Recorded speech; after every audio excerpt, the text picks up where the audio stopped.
बोले लक्ष्मी नारायण भगवान की जय, किशन कन्हैया की जय। आज हम सुनेंगे श्रवण शुक्ल पक्ष की पुत्रदा एकादशी व्रत कथा। तो कथा हम शुरू करेंगे।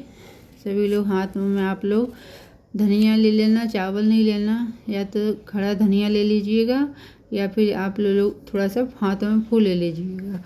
तो कथा शुरू करते हैं। बोले एकादशी मैया की जय। युधिष्ठिर ने कहा, हे केशव, श्रवण मास के शुक्ल पक्ष की एकादशी का क्या नाम और क्या महात्म्य है, कृपया आप कहिए। श्री कृष्णचंद्र जी ने कहा, हे राजन, अब आप ध्यान पूर्वक इसकी भी कथा सुनो।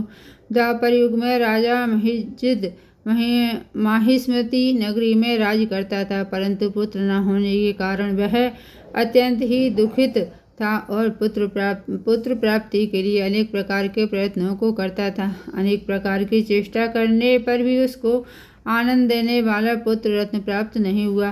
तो राजा ने अपनी वृद्धावस्था को देखकर एक दिन अपनी सभा में अत्यंत ही चिंतित होकर प्रजागणों को संबोधित करके कहा, हे प्रजागणों, मैंने इस जन्म में जहाँ तक ध्यान आता है कि कोई भी पाप कार्य नहीं किया और ना प्रजा से अत्याचार पूर्ण धन को लेकर अपने अर्थकोश में संचित ही किया, ना किसी की धरोहर का हरण ही किया, बल्कि अपनी प्रजा का पालन पुत्र के सदृश कर रहा हूँ। धर्म कार्य के द्वारा पृथ्वी को भी अपने बस में कर रखा है। अत्यंत दुष्ट कार्य करने वालों को दंडित किया और शिष्ट शत्रुओं को भी अपने वश में कर रखा। अत्यंत दुष्ट कार्य करने वालों को दंडित किया और शिष्ट शत्रुओं के साथ भी मैंने उत्तम से उत्तम व्यवहार किया, परंतु ना मालूम किस अज्ञात कारण के विषय से मुझे पुत्र रत्न की प्राप्ति नहीं हुई। इस पर आप लोग ध्यान पूर्वक विचार करिए। इस प्रकार राजान के आर्त वचनों को सुनकर के प्रजागण और पुरोहित आपस में सम्मित करके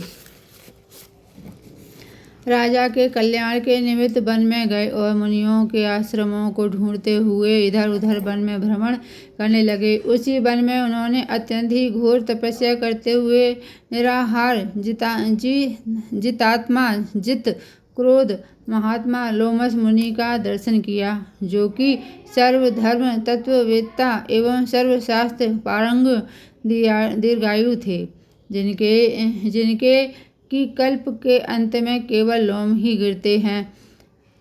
इस कारण से उनका नाम लोमस पड़ गया। इस प्रकार उन त्रिकालज्ञ महात्मा लोमस को देख करके सब लोग अत्यंत ही हर्षित हुए निकट जा यथोचित रूप से प्रणाम करके उनके पास स्थित हो गए। लोमस मुनि ने सब लोगों को देखकर यह प्रश्न किया कि तुम लोग यहाँ पर किस कारण से आए हो और यहाँ पर क्यों स्थित हो गए। तब सब मुनियों ने कहा, हे महाराज, हम सब लोग अपने कष्ट से निवृत्त होने के लिए आपके शुभ स्थान पर आए हैं। वह कष्ट यह है कि हमारा महिजित नामक राजा अत्यंत ही धर्मात्मा है, परंतु वह पुत्रहीन है। इस दुख से उसे अत्यंत ही व्याकुल देखकर आपके चरण में तपस्या करने के हेतु हम सब एकत्रित हुए हैं। राजा के अहोभाग्य से हम सब लोगों को आपका दर्शन प्राप्त हुआ है, क्योंकि महात्मा एवं मुनियों के दर्शन मात्र से ही मनुष्यों के कार्य सिद्ध हो जाते हैं। अस्तु, अब आप हम लोगों के ऊपर कृपा दृष्टि करके इस प्रकार का उपदेश करिए कि जिससे हमारे धर्मात्मा राजा का कार्य सिद्ध होकर कल्याण होवे। प्रजाजनों की इस प्रकार की बातों को सुनकर क्षण भर तक ध्यान मग्न होकर राजा के पूर्व जन्म के वृतांत को समझकर लोमस ऋषि ने कहा, यह राजा पूर्व जन्म में अत्यंत ही घोर पापी और महादरिद्र जाति का वैश्य था। अपने व्यवसान के हेतु इस नगर से दूसरे नगर में इसी प्रकार बराबर भ्रमण किया करता था। एक समय की बात है कि ज्येष्ठ मास के शुक्ल पक्ष की एकादशी को मध्याह्न के समय प्यास से अत्यंत व्याकुल होकर जल के लिए कोई उत्तम स्थान को ढूंढने लगा। संयोगवश उसको एक अत्यंत ही उत्तम और स्वच्छ जलाशय दिखाई पड़ा। उसको देखते ही जल पीने की इच्छा से उसके समीप गया। उसी समय एक कुछ ही दिनों की ब्याई हुई गौ माता अपने साथ अपने बछड़े को लिए उसी जलाशय पर आकर जल पीने लगी।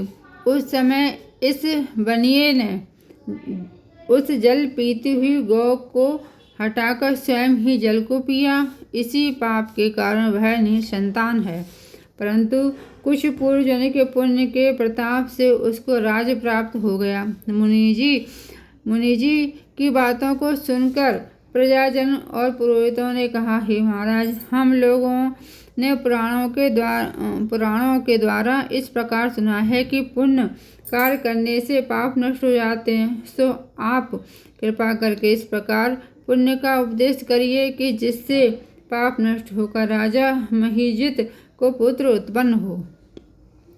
तब लोमस ऋषि ने कहा, हे मनुष्यों, श्रावण मास के शुक्ल पक्ष की पुत्रदा नामक एकादशी का व्रत तुम लोग करो और नियम पूर्वक पूजन इत्यादि करके रात भर जागरण करो तथा उसका सब फल अपने राजा को प्रदान कर दो, तो उस राजा को पुत्र उत्पन्न होगा। इस प्रकार लोमस ऋषि द्वारा व्रत के विधान और फल को सुनकर सब लोगों को अपार आनंद प्राप्त हुआ और सब लोग अपने अपने घर को लौट गए। श्रावण मास आया तब सब लोगों ने लोमस ऋषि के आज्ञा अनुसार राजा सहित भक्ति और विधान पूर्वक एकादशी का व्रत किया और दूसरे दिन अपना अपना फल उन सब लोगों ने राजा को प्रदान कर दिया। उस फल के प्रभाव से राजा की रानी ने गर्भ धारण कर समय आने पर पुत्र रत्न को प्राप्त किया। इस प्रकार की है फलदायी पुत्रदा एकादशी है।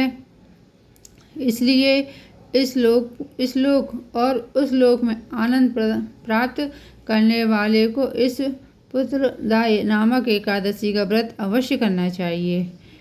इस एकादशी का महात्म्य पढ़ने और सुनने से घोर पापों से मुक्ति होती है। बोलो एकादशी मैया की जय, बोलो बंसी वाले की जय। दोस्तों, मेरा वीडियो आपको कैसा लगा लाइक करना, शेयर करना और कमेंट में लक्ष्मी नारायण, राधे श्याम, हर हर महादेव जो आपको लिखना है दिल से ज़रूर लिखिएगा। फिर आपको एक नई वीडियो फिर मैं आपको एक नई कहानी दूंगी। मेरे चैनल को सब्सक्राइब करना, वीडियो को लाइक शेयर ज़रूर करना। बोले एकादशी मैया की जय, लक्ष्मी नारायण की जय। चलिए थोड़ी देर भजन करते हैं। राधे राधे श्याम, राधे श्याम, राधे श्याम, कृष्णाय वासुदेवाय हरे परमात्मने, प्रणतय क्लेशनाशाय गोविंदाय नमो नमः। कृष्णाय वासुदेवाय हरे परमात्मने, प्रणतय क्लेशनाशाय गोविंदाय नमो नमः। कृष्णाय वासुदेवाय हरे परमात्मने, प्रणतय क्लेशनाशाय गोविंदाय नमो नमः।